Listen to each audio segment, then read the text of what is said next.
Hello friends, आप सभी का स्वागत है आपके अपने YouTube channel GK with MKF पर।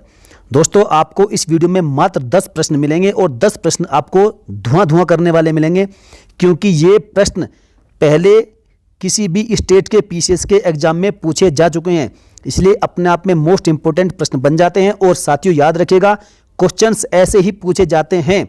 याद रखिएगा, आप जब वीडियो देखेंगे तो आपको खुद समझ में आ जाएगा कि हाँ, वीडियो में प्रश्नों का लेवल क्या है। तो सभी मोस्ट 10 इंपॉर्टेंट क्वेश्चंस हैं, ध्यान से देखिएगा वीडियो को। तो चलिए शुरू करते हैं। पहला प्रश्न है कि उन देशों में जहां के लोगों का मुख्य खाद्यान्न पॉलिश किया हुआ चावल है, वहां लोग किस बीमारी से पीड़ित होते हैं? आपके ऑप्शन है चर्मग्रह या पेलाग्रा, बेरी, स्कर्वी या फिर osteomalacia. Right answer option number B, beri. तो साथियों, याद रखिएगा, जिन देशों में पॉलिश किया हुआ चावल इस्तेमाल होता है या फिर अधिक मात्रा में खाया जाता है, तो वहाँ के लोग बेरी बीमारी से पीड़ित रहते हैं, क्योंकि फ्रेंड्स, पॉलिश किए हुए चावल में विटामिन B1 विटामिन B1 की कमी रहती है। पॉलिश किए हुए चावल में कुछ विटामिन B1 की कमी रहती है, इसलिए फ्रेंड्स वहाँ के लोग बेरी बीमारी से पीड़ित रहते हैं, जहाँ के लोग पॉलिश किया हुआ चावल ज़्यादा खाते हैं। आगे बढ़ते हैं, अगला प्रश्न है क्वेश्चन नंबर 2।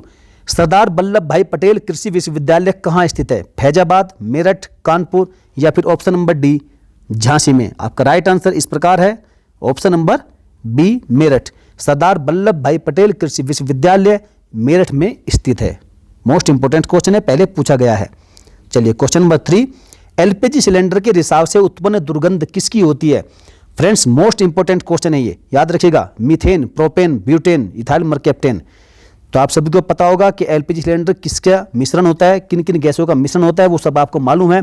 लेकिन हम यहाँ बात कर रहे हैं कि जो दुर्गंध आती है, यदि गैस सिलेंडर में रिसाव हो जाए तो जिस दुर्गंध को आप महसूस करते हैं वह दुर्गंध किसकी होती है? अर्थात जिसके द्वारा ये पहचाना जाता है कि हाँ, गैस सिलेंडर में लीकेज है, और एक बड़े हादसे से बचने के लिए इस दुर्गंध युक्त पदार्थ को ही सिलेंडर में मिलाया जाता है। तो किसे? Option number D, ethyl mercaptan. याद रखिएगा, बहुत बार पूछा गया है और आगे भी पूछा जाएगा। चलिए आगे बढ़ते हैं। Question number 4। भोपाल गैस दुर्घटना का कारण क्या था? मिथाइल आइसोसाइनेट का रिसाव। ये इसका राइट आंसर हो जाएगा, ऑप्शन नंबर ए। याद रखिएगा, मिथाइल आइसोसाइनेट का रिसाव ही भोपाल गैस दुर्घटना का मुख्य कारण था।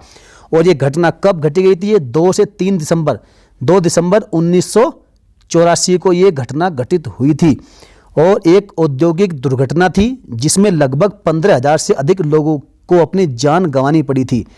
तो साथियों, याद रखिएगा, यह प्रश्न बहुत बार पूछा जाता है कि भोपाल गैस दुर्घटना का कारण क्या था, किस गैस का रिसाव था? तो वो थी मिथाइल आइसोसाइनेट का रिसाव। आगे बढ़ते हैं। Question number 5। प्रोटेम स्पीकर सामान्यतः किसे नियुक्त किया जाता है? पिछली लोकसभा के अध्यक्ष को, पिछली लोकसभा के उपाध्यक्ष को, या फिर नवनिर्वाचित लोकसभा के वरिष्ठतम सदस्यों में से किसी एक को, या फिर पिछली लोकसभा के विपक्ष के नेता को? तो फ्रेंड्स, मोस्ट इंपोर्टेंट क्वेश्चन है, इसका राइट आंसर हो जाएगा ऑप्शन नंबर सी, नवनिर्वाचित लोकसभा के वरिष्ठतम सदस्यों में से किसी एक को। साथियों, जब भी लोकसभा के चुनाव संपन्न होते हैं और उसके बाद जब नई लोकसभा का गठन होता है, तो जब तक परमानेंट अर्थात स्थायी लोकसभा स्पीकर का चुनाव नहीं किया जाता, तब तक जितने भी सांसदों में से जो भी सबसे वरिष्ठ सांसद होगा, उसे ही प्रोटेम स्पीकर नियुक्त किया जाएगा। याद रखिएगा। Next question, question number 6। Rajya Sabha का सर्वप्रथम गठन किस वर्ष हुआ था? 1950, 1951, 1952 या फिर 1953? तो फ्रेंड्स, इसका राइट आंसर हो जाएगा ऑप्शन नंबर सी, 1952। याद रखिएगा फ्रेंड्स, मोस्ट इंपोर्टेंट ये क्वेश्चन है। संविधान के लागू होने के बाद जब राज्यसभा का गठन किया गया था, कब? 3 अप्रैल 1952 को। 3 अप्रैल 1952 को राज्यसभा गठन किया गया था, और ये आर्टिकल 80 के अनुसार, आर्टिकल कितना फ्रेंड्स, याद रखिएगा, स्पेशल फैक्ट आपको हम बता रहे हैं। आर्टिकल 80 के अंतर्गत राज्यसभा के 250 सदस्यों में से कितने? 12 सदस्य नामित किए जाएंगे राष्ट्रपति के द्वारा, और बाकी 238 होंगे राज्यों से। ये उल्लेख किसमें? आर्टिकल 80 में है। चलिए नेक्स्ट क्वेश्चन, क्वेश्चन नंबर 7। निम्न में से कौन एक सुमेलित नहीं है? आपको बताना होगा कौन एक ऑप्शन सुमेलित नहीं है। सिपकिला दर्रा हिमाचल प्रदेश, बोमडिला दर्रा अरुणाचल प्रदेश, नाथुला दर्रा मेघालय या फिर जोजिला दर्रा जम्मू एंड कश्मीर। तो इसका राइट आंसर हो जाएगा ऑप्शन नंबर सी, नाथुला दर्रा, ये कहाँ है? ये मेघालय में नहीं है बल्कि ये सिक्किम में है। कहाँ पर है ये? सिक्किम में, याद रखिएगा। इसलिए ऑप्शन नंबर सी सुमेलित नहीं है। बाकी सिपकिला दर्रा हिमाचल प्रदेश में है, बोमडिला ये अरुणाचल प्रदेश में, और जोजिला दर्रा J&K में है। चलिए next question, question number 8, Jaunpur राज्य का अंतिम शासक कौन था? मोहम्मद शाह, हुसैन शाह, मुबारक शाह या फिर इब्राहिम शाह? तो इसका राइट आंसर हो जाएगा option number B, Hussain Shah. साथियों याद रखिएगा, जौनपुर शहर था, इसकी स्थापना सुल्तान फिरोज शाह तुगलक ने अपने बड़े भाई जोना शाह की याद में करवाया था। किसका? जौनपुर राज्य की स्थापना किसने करवाई थी? फिरोज शाह तुगलक ने अपने बड़े भाई जोना शाह की याद में।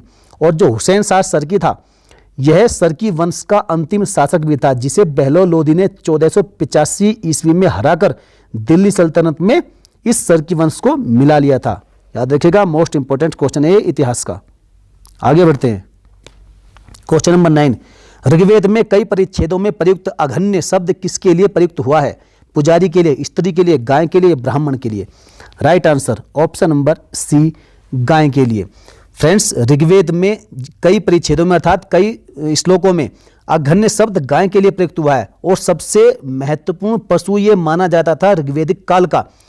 यहाँ तक कि जो लेन देन के कार्य होते थे, अर्थात जो मुद्रा की भांति इसे प्रयुक्त किया जाता था, जो क्रिया विक्रिया होता था, उसका यह प्रमुख साधन थी। और गाय को दक्षिणा में भी दिया जाता था ब्राह्मण को। याद रखिएगा, मोस्ट इंपोर्टेंट ये क्वेश्चन है, गाय के लिए क्या प्रयुक्त होता था? अघन्य शब्द। चलिए आगे बढ़ते हैं, क्वेश्चन नंबर 10, भारत की मुख्य भूमि का सबसे दक्षिणतम स्थान कौन सा है? इंदिरा पॉइंट, कन्याकुमारी, त्रिवेंद्रम या फिर उपरोक्त तीनों?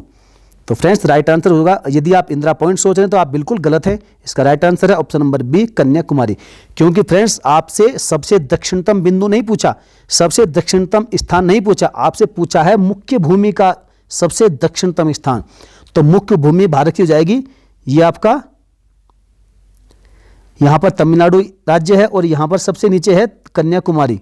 ये कन्याकुमारी का सबसे दक्षिणतम बिंदु है, जबकि इंदिरा पॉइंट यह है अंडमान निकोबार द्वीप का सबसे दक्षिण बिंदु है। इसलिए याद रखिएगा, ऐसे प्रश्न घुमाने के लिए पूछे जाते हैं। राइट आंसर हो जाएगा कन्याकुमारी। चलिए, तो आज का क्विज साथियों आपके लिए है, आपको बताना है कि भारत का सबसे पश्चिमी राज्य इनमें से कौन सा है। बहुत सिंपल क्वेश्चन है, आप इसका आंसर कमेंट में फटाफट से लिखिएगा। जम्मू कश्मीर, अरुणाचल प्रदेश, तमिलनाडु या फिर गुजरात? तो चलिए फ्रेंड्स, यदि आपको वीडियो अच्छी लगी तो वीडियो को लाइक बिल्कुल करिएगा, और अपने सभी साथियों में इसको शेयर भी कर दीजिएगा। कमेंट हो तो कमेंट करिएगा, और जिसने सब्सक्राइब नहीं किया सब्सक्राइब करके घंटे के निशान को दबा दीजिएगा। तो चलिए फ्रेंड्स, मिलेंगे फिर किसी नेक्स्ट वीडियो में। जय हिंद, वंदे मातरम।